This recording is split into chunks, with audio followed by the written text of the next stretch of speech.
Welcome to the Creepy Parlour, where we delve into the dark side with an undercurrent of light-hearted fun. Our discussions will explore gothic, macabre, or creepy topics. The first Tuesday of every month, we will host a haunted happy hour where you can join us for a group conversation that focuses on ghosts, weird events, urban legends, and more. Here at the Creepy Parlour, our subject matter may be spooky, but our spirits are high. You can catch the Creepy Parlour every Tuesday at 7 p.m. Eastern, only on WLFE DB Radio.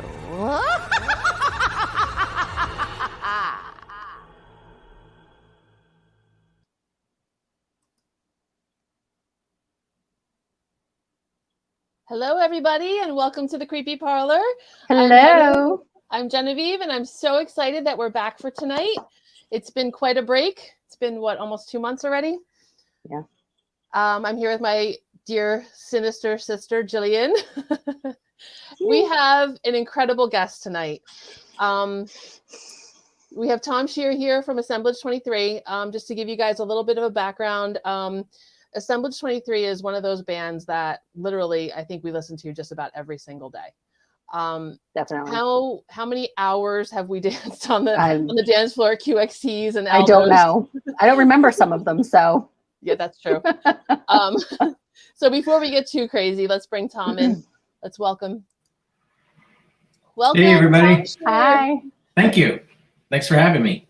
Thanks so much for being here. This is the coolest.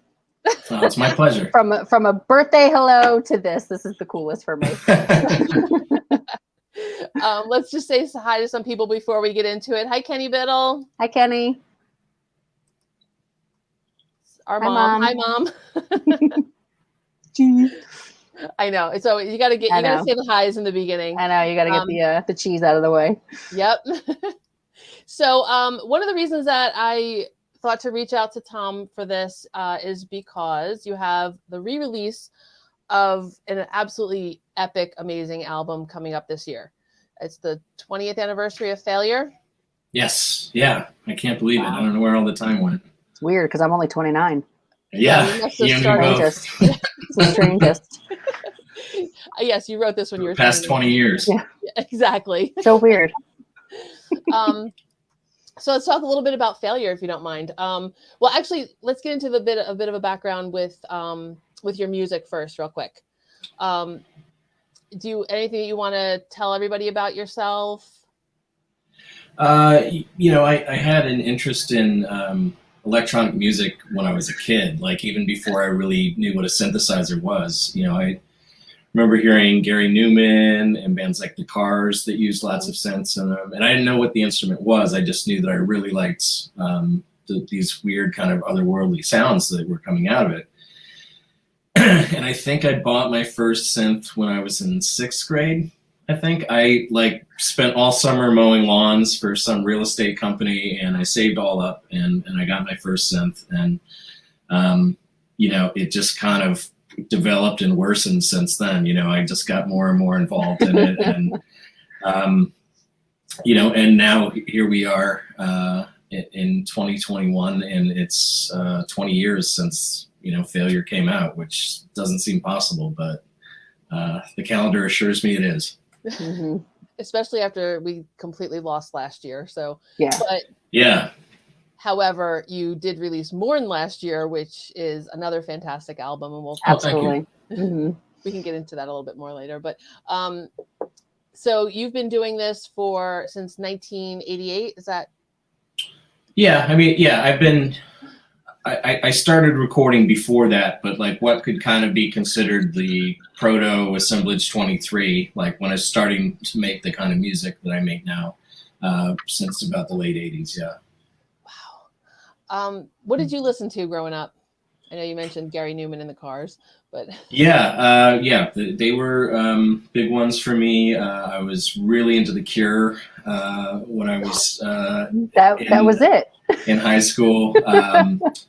Depeche Mode, of course, but then I also discovered bands like Knights of Reb and Front 242, and really pretty much everything that came out on Wax Trax Records. And, I was a kid growing up in rural New Hampshire. So it was like, you had to get this stuff through mail order. And it was so exciting to me just to discover this whole new world of music that I didn't know existed. Like prior to that, I was really into punk music, and I was really into kind of like 80s synth pop stuff, like Human League and that kind of thing. And then when I heard industrial music for the first time, it was kind of like those two things were married. You had the kind of darkness and aggression of punk, but you still had those cool electronic sounds in it. So let me just date myself too. Do you remember going to like the record store and going to the import section to find all the new music? Yeah, that's why it's so funny, and this is such a generational thing, obviously, but when I hear kids talk about like, well, $9.99 is a lot to download an album. And I think about the times where I would not even think about dropping $30 for an import of something that just had one song that wasn't on the US version. And I thought nothing of it. Like it was totally worth it to me, Absolutely. It's still worth it. Yeah. I think we're going to dangerous territory right now. We're about to go, kids these days don't understand. Yeah, no, I get it. It is what it is. Get off my lawn. Get off my lawn. It is funny how much things can change, just over the course of a generation. Yeah. I mean, look at even what happened the last 20 years since Failure was released. Yeah. The major changes of everything. Huge shift, yeah. I think, honestly, I might have been downloading your music on, like, LimeWire.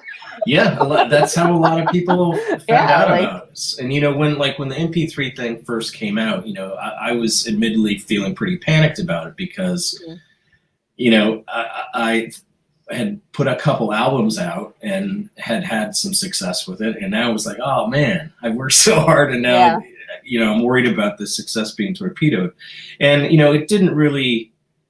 it's changed, but you just find ways to adapt and to adjust and to do things.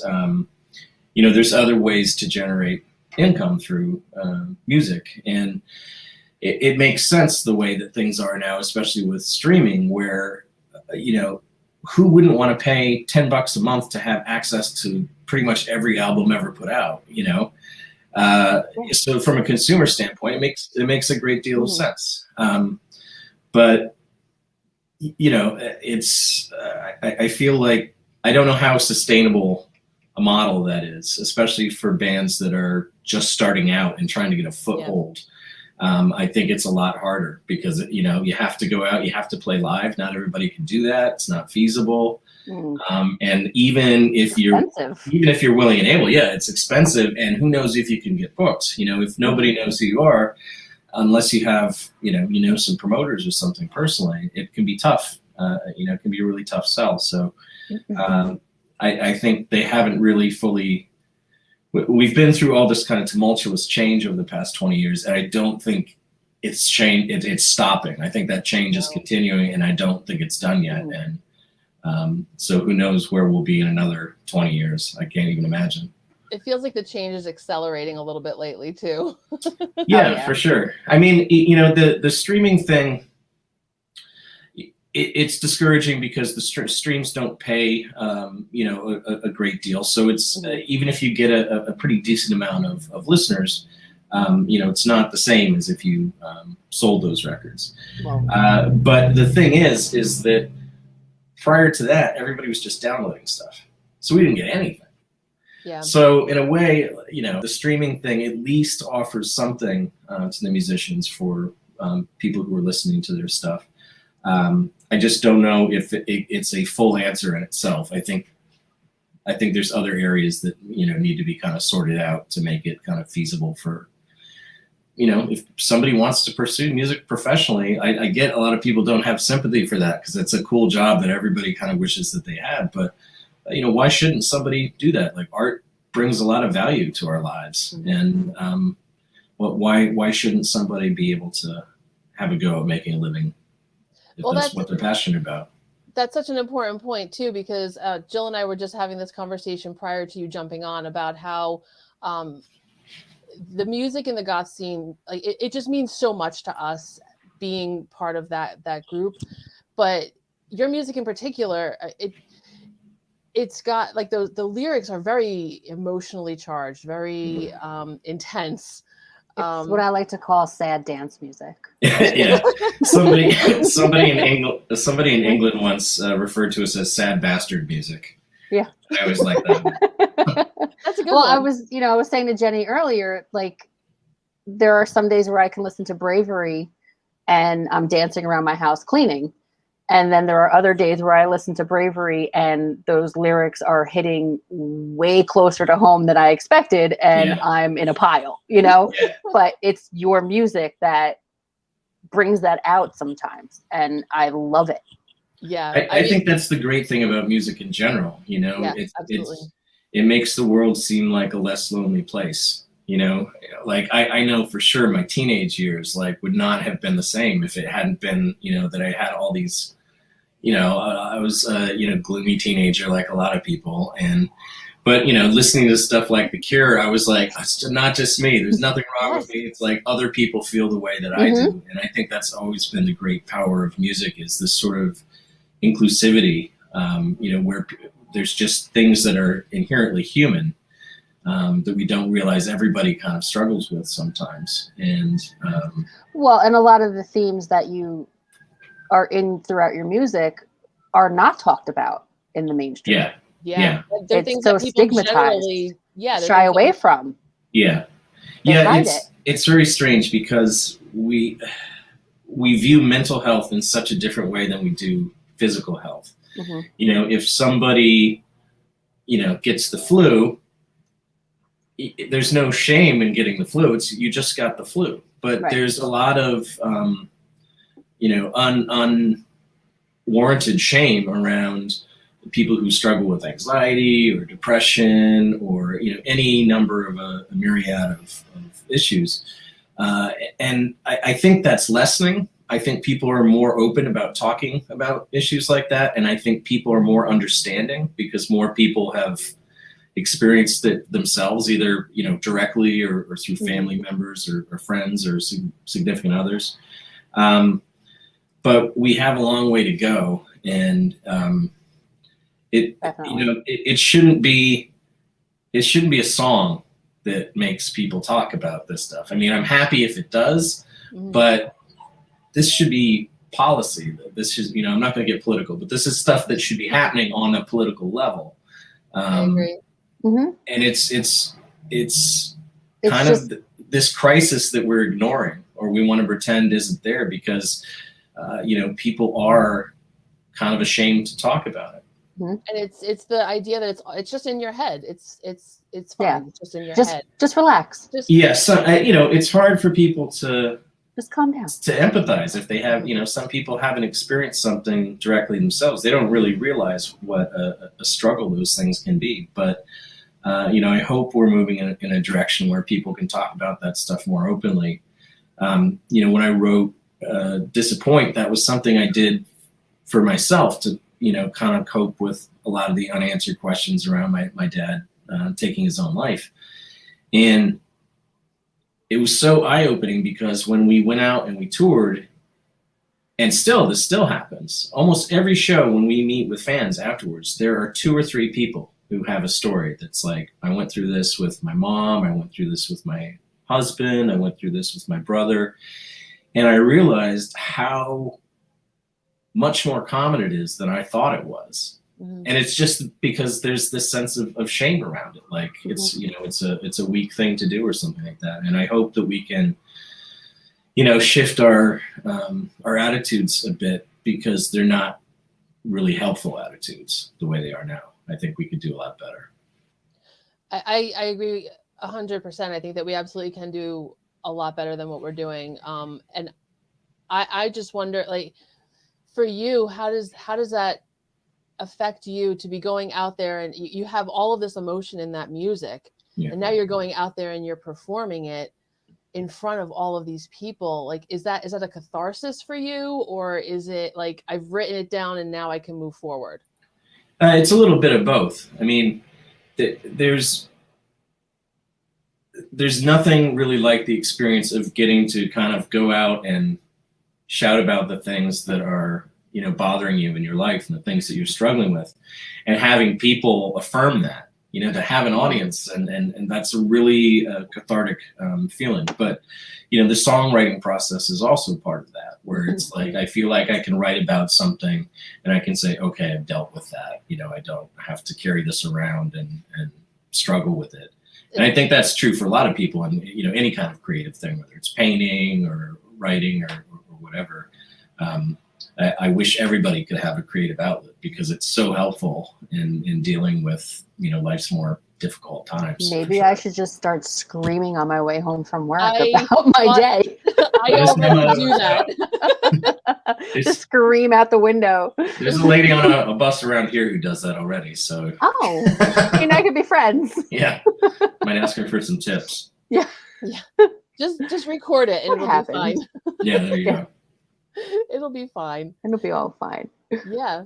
So that's just so interesting to me too, because for the person that you were looking to when you were a kid, like this other people identify with me, you've become that for so many people. Mm-hmm.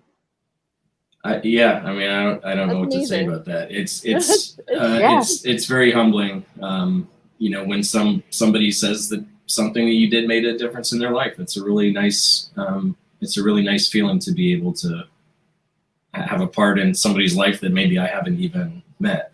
That's pretty cool. Yeah. This comment from April, I hope she doesn't mind me reading it. Your songs definitely helped me through the loss of my parents in 2014. My friends didn't know or want to talk about it because it scared them. So thank you for sharing your story. Really got me by. I'm sorry you had to go through that, April, but I hope that you're in a better place now, and that you found the peace that you needed to find. Oh, sorry. Sorry, April. So on that note, let's talk about failure. Yeah. So failure was kind of a shift in A23. I'd already released Contempt by that point, but a lot of the songs on Contempt were fairly old at that point. They were songs that I had recorded like 6 or 7 years prior. So I had evolved quite a bit stylistically since then. And I was worried that this shift was going to kind of derail, because Contempt had some modest success. Like it got, some people talking. And I thought that this drastic shift would kind of throw people off, and, that would be it for my career. And that's actually why I named it Failure, because I thought it would give reviewers a little inline if they wanted to kind of, have at it. They thought that this was a bad album. But the exact opposite ended up happening. It really, things kind of exploded for A23 at that point. And it was part of the change was the lyrics were much more personal and much more, I was putting myself much more out there. And talking about something like death and that is a very vulnerable kind of standpoint. And I think I was a little scared of that at first too. It's like walking out in front of everybody naked. Yeah. But I think that's what people connected with, was more, these kind of raw emotional things that, a lot of us have dealt with in one way or the other, even if it's not in the exact same way. And that's relatable. And, maybe the fact that it was about something that doesn't really get addressed as much as it should may have piqued people's interest too. But I was very surprised by the response it got, very pleasantly so. And we went out and did touring after that, and things just kind of grew from there. But I kind of, not that I have anything against Contempt for what it was as an album, but I kind of feel like Failure is where things really started, style-wise.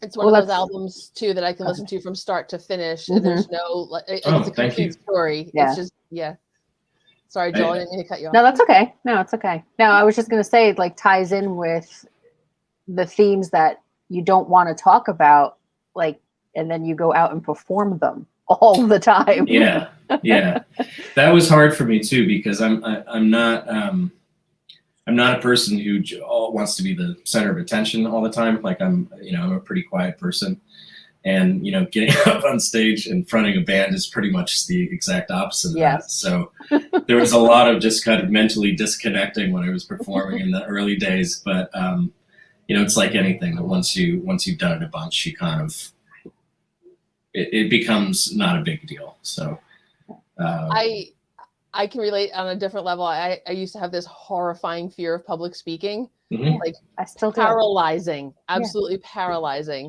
And now I do it all the time, and it's like I miss it when I don't get to do it. Yeah, sure, I understand that. No, thank you. So you haven't been able to perform live in a long time. It's been 2 years since our last show. Oh yeah. What was your last show? Where was it? It was in Florida. QXTs. I know. Yeah. We were hoping our local haunt.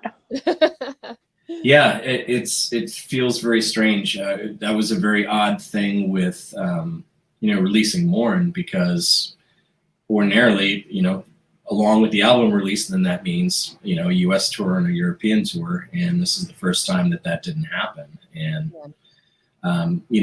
I think it still worked out pretty well, because people are stuck inside. They can't go to see shows. They can't leave their house to, go meet friends at a bar or something. So I do think people listen to more music during the pandemic. And it was nice to see that, even though, as necessary as touring is these days, it was nice to see that, people were still interested in the music, even if we couldn't get out and present it live to them. Well, we had to have dance parties in our kitchen all year, so we needed music for it. We needed something. Thank you for that. I needed something for my drunk, lonely dance party in the kitchen. My sad dance party in the kitchen by myself. It's fine. Sometimes I'm outing myself too much now. Nobody needs to know. So I just wanted to mention to everybody who's watching, you can pre-order the re-release of Failure on assemblage23.bigcartel.com.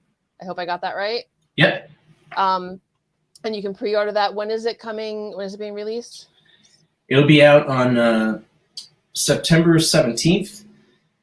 There is a CD version, which is a 2 CD set. And the first CD is the original album. But I mixed it from scratch, and with the benefit of 20 years of production experience, so I cleaned it up quite a bit. I describe it as sounding like somebody just took a coat of dust off of it. Like, it sounds clear and kind of the way that it should have sounded if I knew what I was doing at the time. But and then the second disc has new remixes by other bands like Suicide Commando, Clan of Zymox, and a ton of others. And then there is a vinyl version as well, a double vinyl, but vinyl is super popular right now, and there's only a handful of places that press vinyl. So they're telling us that we're not going to have those in our hands until around Christmas time. Wow. So nice present.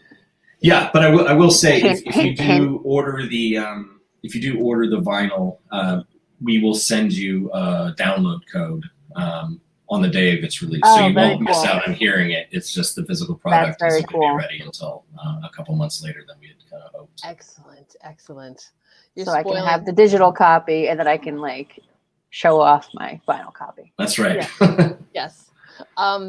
We're going to take a really quick break, and then we can talk a little bit about what you have coming up too. I just have to get these little commercials in here real quick. So hang on one moment.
Before we get back into it, I just want to mention that here at WLFE DB, we have our 3 stations. We've got Variety Unlimited, LGBTQ and Friends, and Paranormal View. So please check us out. There's a lot of really great content artists here on WLFE. You can also watch us streaming on WLFE-DB.com. So I have to get all that out real quick there. And back to the stories. So welcome back. Yes, we were just talking about failure. Do you have, I know this is like probably a typical question, but it's, I have to know. Do you have a favorite song to perform? I think it changes because, certain songs you play so often that you kind of get a little bit sick of playing them live. And so I think it kind of changes, but Disappoint still, I think, is one of those songs. Damaged is another one that people seem to really react to a lot. We do. And it's just, it's very, it's cool as a performer. People are going, when you go to see a band, you're going to see the band and they're on stage, but to the performer, the audience is the stage. That's what we're watching. And so it can be as fun, I think, for the performers to kind of watch the audience as it is for the audience to watch the bands. And it's a very cool feeling when you see people who are like really connecting with the song. And you get so much energy feedback from that, don't you? Like, do you want to just go home and like write more? Oh yeah, definitely. It's very it's simultaneously exhausting and exhilarating. So it's hopefully those 2 levels balance out and you can keep going. I know that's a hard question too to ask. I was like, oh, it's like how do you have a favorite? There's so many. First of all, there's so many. Yeah. Yeah. I always liken it to asking a mom like which one of her kids is her favorite. It's like, she definitely probably does have a favorite. But... Oh yeah. She's not going to say it out loud. Right. If I had kids, I would definitely have a favorite. I would be vocal about it. I have a favorite dog. I'm not going to lie. True.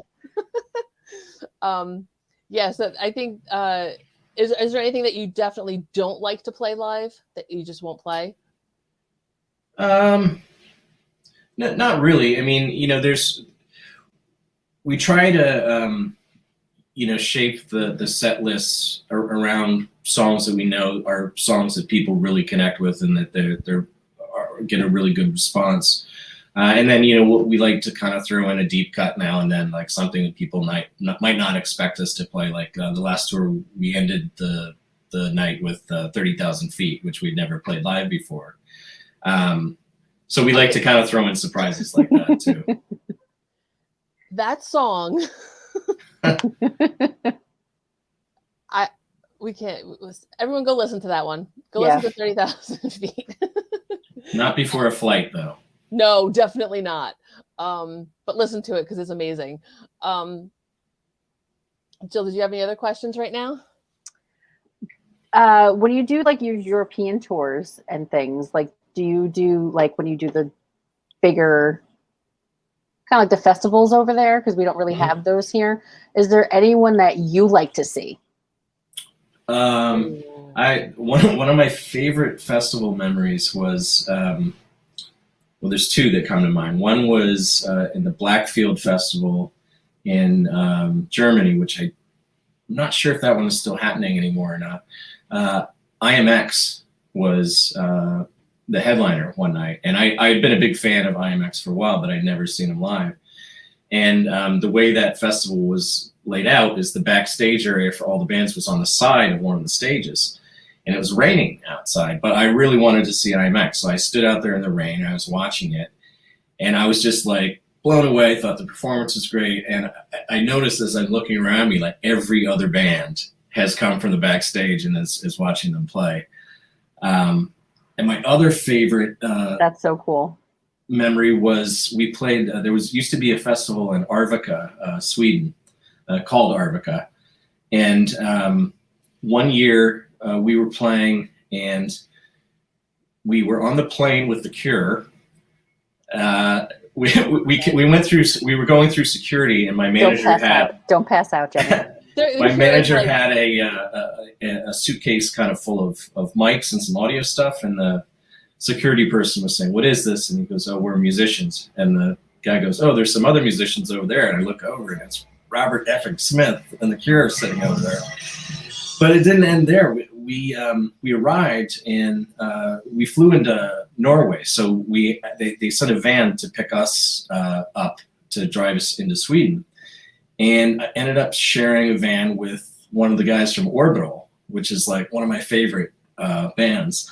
And I got to see them play for the first time ever. And Arvika is so close to the Arctic Circle that in the summer, the sun only goes down for about 2 hours. So Orbital started their set as the sun was going down. And as the last notes of their set were ringing out, the sun came over the horizon. Like, it was so amazing. Like, I've never experienced anything like that. That is cool. Awesome. I don't have. I have nothing that cool. I think all this illustrates. I think all this really illustrates is that at the end of the day, I'm still as much of a fanboy as I am a musician. You know, it's like those people who were influential to me and motivated me are still kind of on this level that I can't even really comprehend. You know, that makes me feel a little bit better because I think I would have, if I was on a plane with Robert Smith, I would probably just burst into 1,000 bats.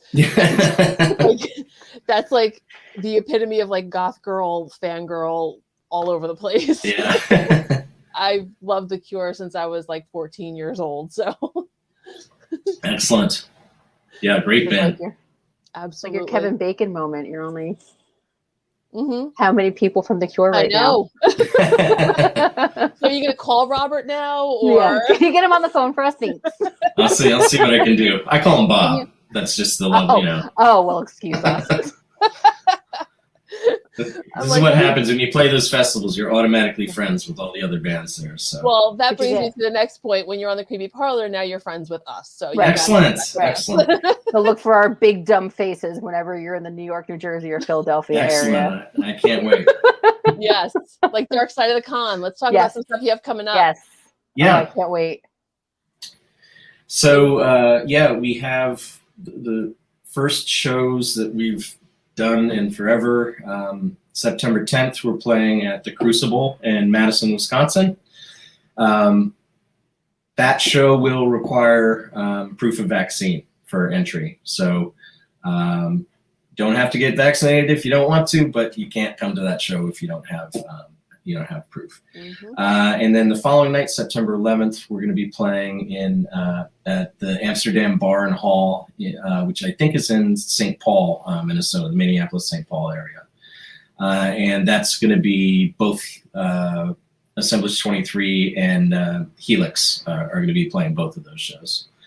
So can you tell us a little bit about Helix? Yeah, Helix, if people haven't heard it, is my project with my wife now of 2 weeks, Mary, who's an extraordinary vocalist, and I'm really lucky to get to work with somebody so talented. But it's I don't know how to describe it. It's more, the first album is definitely more down tempo, kind of trip hoppy, but we're working on a new EP now, which is a bit more kind of up tempo sounding, and that we're looking to kind of release in November, hopefully, just to give the Failure thing some time to get out there in the wild, and then November we're hoping to get a new EP out. It's non-stop music. I love it. Yeah. It was fascinating to me that when we saw you at QXTs that you opened with Helix and then went forward and played Assemblage 23. Yeah. I was tired watching. I was like, oh, it's a lot. Is he still breathing? Yeah, there were some people who said you should do a whole tour like that, and there's no way. You can't. No one can sustain that. Maybe 20 years ago, but definitely not Tom of today. Well, because you put so much energy. I mean, any performer puts so much out there when they're performing that there's only so much you can do. It was a fantastic show, though. If we didn't glad you enjoyed it. Yeah, I know. If we didn't fangirl enough. I know. Yet. I'm trying so hard not to. I said I wasn't going to. I know. Well, I mean, He makes it easy. You're just so nice. I try. I almost started talking about you like you weren't here. He's just the nicest. He's a nice boy. He's right down there. And then after that, we have Dark Side of the Con coming up in April, right? Oh, I hope so. Yeah. It's hard to know what's going to happen with kind of this COVID thing. Like I think over the course of the pandemic, there were shows that got rescheduled like 3 times already.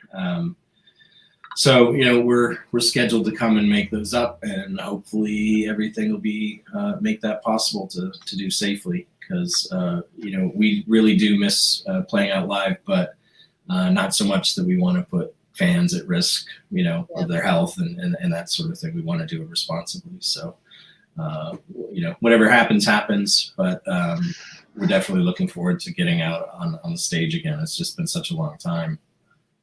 It really has. It's been so long for everything. I still have tickets for Aesthetic Perfection from pre-pandemic, and they won't give us our money back. Oh no! Ticketmaster, it's gone. Ticketmaster. Yeah. They're like it's just postponed. I'm like, don't think. Yeah. Well, if it's anything, I had a similar thing with. I was supposed to see Kraftwerk, but that got canceled because of the pandemic, and it took a few months, but they eventually issued refunds. I think that was also Ticket Bastards. And it's one of those things too, where I think that's been the thing that has been driving me the most crazy about the pandemic. And it feels almost like kind of petty to be like, oh, we don't get live music with all of this terrible stuff going on. But that's the outlet. That's the thing that. I really find myself missing. I miss performing, but I really miss going to shows. Like I miss going out and to see bands, because that really kind of refills my creative stores. Going out and seeing live music really makes me feel revitalized and ready to work on stuff. So I hope that we can get to some point of normalcy soon. And there's a lot of people who. Security people and bartenders and technical staff for these places that really need to get back to work. Because a lot of these people have worked in that industry their whole life, and it doesn't really leave them in a great space when that job isn't available for them to go out and make a living. So that's the other thing I think about a lot with this too, that I hope that we can get to where these things can happen safely and responsibly, because I know there's a lot of people who've been struggling, who work behind the scenes to put on those shows that are so great for all of us. I don't know if you can see that comment there. John Layton Morris, A23 is one of my favorite bands for sure. Saw you in Edmonton, Alberta back in the day, at New York City suburbs, and I think the Starlight. Excellent. You added the York in there. Yeah, New City Suburbs is that's a Canadian. I added New York. Sorry, I'm a Jersey girl.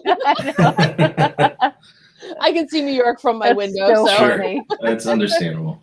Well, thanks, John. I'm glad you enjoyed the shows. I hope that we can get to your neck of the woods soon. I just hope that we can just get back to some sense of normal stuff.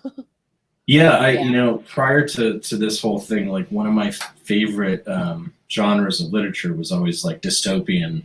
I'm a big fan of Orwell's 1984 and Brave New World. We're living it. And what I found was it's a lot less fun to live through that than it is to read about it. Absolutely. So. Go on Reddit on Boring Dystopia subreddit. Oh my. Yeah. Everything. Also, I want to get to the point where I want to get to the point where I can watch Black Mirror and feel that I'm not like living in an episode. I miss that show. But I think it's good that you get into that, because then we get more really good music out of it. Yeah, I think so. I mean, everybody, all my friends who are musicians I know have just been, kicking butt in the studio this whole time and just making good use of the downtime. So play I all think, of that for us during the Water Wars. Yeah, exactly. Yeah.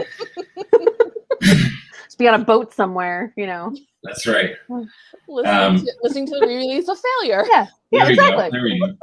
Hoping my door doesn't sink. That's right.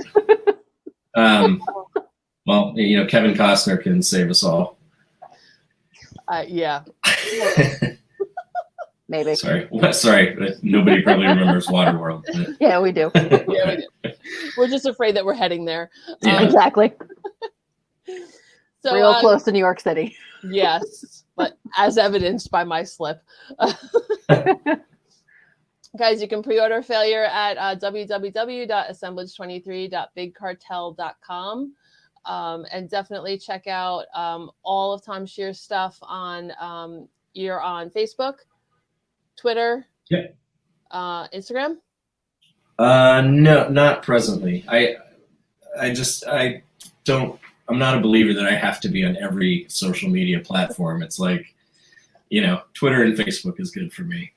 It'll take up all your time if you do. Yeah, I know. And the more, you know, the more outlets you're on, the more potential for crazy to pop up there is. So it's minimizing the weird interactions as well. Present company excluded, I hope. I'm like messaging you, asking you for videos. Got this weird girl in a parlor. I don't know what she's doing. Clutching her pearls. I don't know. Who knows? Who knows what's going on here? Mess in this place. Do you have anything else that you want to talk about? Any other upcoming things? I mean, another thing that I've been doing during the pandemic is I've been offering kind of one-on-one Zoom tutorials for musicians who want to kind of hone their skills, whether it's like synth programming or production or songwriting. And that's been really fun, you know, especially during the pandemic, to like talk to other human beings is pretty great. And I have met some really cool people that way. And I have some openings available. So if anybody's listening to this and that sounds like something that would be of interest to them, they can just reach out to me on Facebook, or my email is tomshear909@gmail.com, and just inquire, because I have some students I'm wrapping up with, and we'll have room for more if anybody wants that sort of thing. But it's been really cool because when I started out, again, to do these old man memories of yesteryear, but it was pre-internet. So nowadays people take for granted that there's all these awesome YouTube tutorials and stuff if they want to learn stuff about music. And I really struggled with that. And I eventually taught myself this stuff, but I always told myself that if I ever had the opportunity to help some people avoid the banging your head against the wall that I went through, that I would really like to do it. And it's been a lot of fun. Awesome. You have a comment here, Club Echo. Thank you for all the music you make, Tom. Loved your stuff from the start. Thanks, Club Echo. I think that's another important thing too, that people don't like. It boggles my mind that you do every song is all you. Yeah. Well, as I mentioned earlier, when I was really starting to get into electronic music, I was growing up in rural New Hampshire, which may surprise you, is not a mecca of electronic music by any means. And I just didn't really know anybody who liked the same stuff that I did and had the same interests. And so that kind of necessitated, working independently. But I also just found I kind of enjoyed it more, because I feel like in band settings, there's so much arguing over dumb stuff that doesn't matter. I would rather spend time making more music than I would arguing over a synth bass sound for, half an hour for something that's not going to make a huge difference. I would so argue that too. Yeah. I am so that guy that would just argue that till the death. Yeah, me too. I'm pretty stubborn about stuff. Yeah, that would be my hill. I'm saving other people to suffering and working with me in that sense. But it's, I just like it. It's something that's very personal to me, and it's a nice thing to have in my life. I'm really thankful for it. like I said before, I know not everybody has that sort of outlet, whether it's creative or exercise for some people or whatever. It makes such a huge difference in your life to have something like that, and I really feel that my life is just so much better because of music in every way. So I wish that for everybody. We're incredibly grateful that you're doing the music. Yes. So, how long? Like, do you ever get to the point with a piece of music where you're like, okay, I'm done with this now. I can let it go, or is it like my husband, for example, my husband's an artist, and he could take a piece of art and work on it for the next 20 years and never be okay with it. Yeah. Well, yeah, that's a really that's an important skill to develop, but it's a difficult one and especially with electronic music, because now, computers are fast enough that you really don't have any limitations. If you want to make a song with like 300 tracks on it, you probably can do it. But, realistically speaking, if you want your music to you want to share that with other people, it has to be done at a certain point. Yeah. And, not to beat the analogy to death, but again, it's like a parent, like they get nervous to send their kids out into the world on their own, but you just have to let it happen and hope that they're going to do the best. And it's the same thing with the songs. You have to come to a point where you're like, this is done, this is ready. And you will never be satisfied with it, but nobody who's listening to it is going to be thinking those same things that you're obsessing over, because usually they're tiny little details that nobody's going to notice. And so it's a balance. You want to spend enough time that you're refining your ideas and you're polishing them and you're making your song the best it can. But as far as continually revising stuff, there's a point of diminishing returns. You get that sort of like when George Lucas added all those scenes to Star Wars. It's like, that didn't make it better at all. It did not. It was pointless, and you made a lot of people angry. So that's a tough thing to do to know when you're done. Sorry, excuse me. I think I have a lot to say about that, Jillian. I think it's a generational thing, the Star Wars thing. Oh yeah, for sure. I think so. I'm out of that. She's a lot younger than I am. I'm an 80s girl. Yeah. Fair enough. I graduated in 99, so I was a Janko weirdo. My big giant pants. So I heard those are making a comeback. Oh, they're trying. They tried. And I almost bought a pair, and I was like, what are you doing? You are 40. Let's stop that now, please. That should be their advertising campaign. Stop it, you're 40. Yeah. What are you doing? You're 40. Yeah. Knock it off. You can't reach your wallet. You have 3 kids. Why are you at an ICP concert? A lot I could say about that. Oh, there's so much that can be said. We do have to get to my favorite question, though, and you had such a perfect answer for this one. I have to ask it because it's the Creepy Parlour. Do you believe in ghosts? So, I haven't really had personal experience with anything like that, but I know a lot of people who have, and I'm open to the idea. Because I think that there's so much that we don't understand about the world, and even ourselves. We don't really understand much about the brain, like what are dreams, where does creativity come from? So it's perfectly reasonable to assume that there's a lot that we don't know about. Well, obviously we know pretty much nothing about what happens after we die and what happens. So I'm certainly open to the idea. I know, growing up in New England, there are a lot of old houses up there. And there was somebody who lived in our neighborhood who had an old rocking chair. And it would rock by itself. And you could smell lavender in the room. Like, I never experienced it firsthand, but I knew a couple people who experienced it and said it was legit. And, maybe there's a good explanation for that. I don't know, but maybe it's something supernatural as well. It's hard to say. Like, can I know where that is? Can I go there? Can I see I that? know. Can I experience that? I'm all about it. Even though my science brain is like, come on, but Right. I just believe that, we're matter and energy, and neither can be destroyed. So right. Yeah, that's the way I always thought about it. It's like something must happen to it afterwards, but absolutely, what that is maybe so far beyond, the level of comprehension that we have now.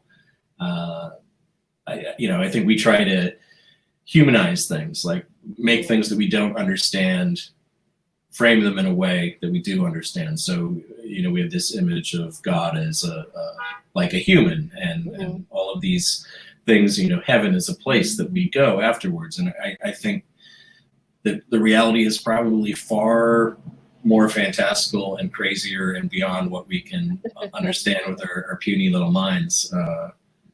But I guess we'll all find out in the end. I guess we have no choice. Will. Yeah. I think too. I think we have this, being human, we have the idea that we're going to die. So like the thought of being a ghost is like that little, like, I can be immortal. Yeah. I don't have to die. Sure. Maybe it's, I'll get way into the ghost stuff. We do have a question here from Club Echo. Like we'll go down a ghost hole. The question here, if I can pose a question, what was the most memorable show you ever performed and why? There've been a lot, but probably the year that we played the big stage at Mariluna. Actually, kind of a funny story, because we were driving there with our manager from another show in Germany that was the night before. We got stuck in this horrible traffic jam, but this is like pretty rural Germany, so it's not a place where you would expect there to be a traffic jam. And we were supposed to go on. I can't remember the name of the band now. We had to switch places basically with the band because it was clear that we weren't going to get there on time to be on stage. And anyway, long story short, after about an hour, we finally come to what was holding up traffic. And it was just this dude in a wheelchair, just like going down the street in the middle of nowhere in rural Germany, creating this traffic jam. But anyway, switching, we got a later slot. We were actually playing right before Tool, which was kind of strange. But prior to that, I think, the biggest festival crowd I played for was maybe 4,000 or 5,000 people. And the big stage at Mariluna is usually like closer to 20 or something like that. So it was like several orders larger than I'd ever played for before. And I'll never forget going out on stage and just feeling like somebody had knocked the wind out of me, and just thinking like, what am I doing here? I'm not supposed to be here. What am I doing here? But then we got through the first song, and just hearing that a crowd that size, I knew everything was going to be all right. And it was a really fun show. And definitely something I'll never forget, because I'm sure I'm never going to get a chance to do something like that again, but I'm really glad I got to have that experience. I want to go to Mariluna so badly. It's great. It's great. So long as the weather's okay. Yeah.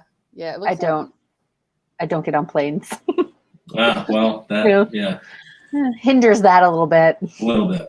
If you could come to me, that'd be great. How good of a swimmer are you? Decent. I can float, so that's good. Not good enough.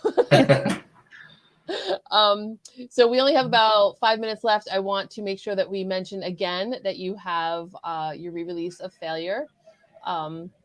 Anything you'd like to say about that? Just thanks to everybody. Like, I've been really overwhelmed by the number of pre-orders that came through, and just the love and the memories that people have been sharing about, when they first heard the album, and for some people it was their first album in this kind of music, which is like a huge honor, I think. And so I'm really grateful for the response it's gotten, and I hope it lives up to people's expectations, and kind of give you a chance to hear the album how it should have sounded, but didn't, because I really had no idea what I was doing at the time. So see, I can't imagine it sounding any better than it sounds. I know, because it's so great. Well, thank you. He's going to be his own worst critic. We all know that. Well, I guess, reserve judgment until you hear it. But like I said, to me, it sounds like, cobwebs and dust were just like polished off it. Like things are much clearer, especially the drums punch through much harder now. I'm pretty happy with how it sounds. It was cool, but also frustrating to revisit something that old, because there were really bad habits that I had at the time because I didn't know what I was doing, and I wish I could kind of go back in time and just smack myself into a sense on some of these things. But it's good because it shows you've progressed, I guess. Yes, and that's amazing. It's absolutely amazing. We do have to wrap up the show. You are performing September 10th and September 11th. That's right. September 10th at the Madison Crucible in Madison, Wisconsin, and September 11th in St. Paul, Minnesota at the Amsterdam Bar and Hall. Excellent. Oh, and I should mention, I mentioned for the Madison show, vaccination proof was required. So far, nothing is required for the St. Paul show. So awesome. And you are playing with Helix and with Assemblage 23. That's correct. Yes. Yeah. Wow. Excellent. Excellent. It's going to be some fun nights. We're looking forward to it. The only time I wish I lived in Wisconsin. I'm trying to get out there for those shows. Well, I thank you so much, Tom, for being here with us. This was my pleasure. This was just wonderful. This was great. I mean, it just, yeah, it was great. That's all I can say. We're gonna spiral. We're gonna spiral if we keep going. No, I'm gonna be like the Chris Farley on a. You were the Beatles, right? Yeah. That's right. The band before Wings. Thank you so much for being here, Jill. Thanks for being here with me. Thank you for having me. This was awesome. Thank you guys for watching. For your comments and questions, please check out assemblage23.bigcartel.com and do those pre-orders. Get them all in now before they're all gone, right? That's right. I got mine. Thank you guys so much for being here. Thank you so much for participating. I don't know exactly when the Creepy Parlour will be back full time. I'll keep you posted. Please check out my Facebook page, facebook.com/The Creepy Parlour, and I'll keep you all updated on there. Thanks, everybody.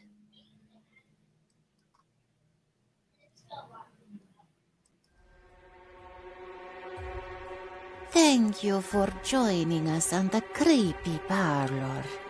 Join us next Tuesday at 7 p.m. Eastern for another fantastic show.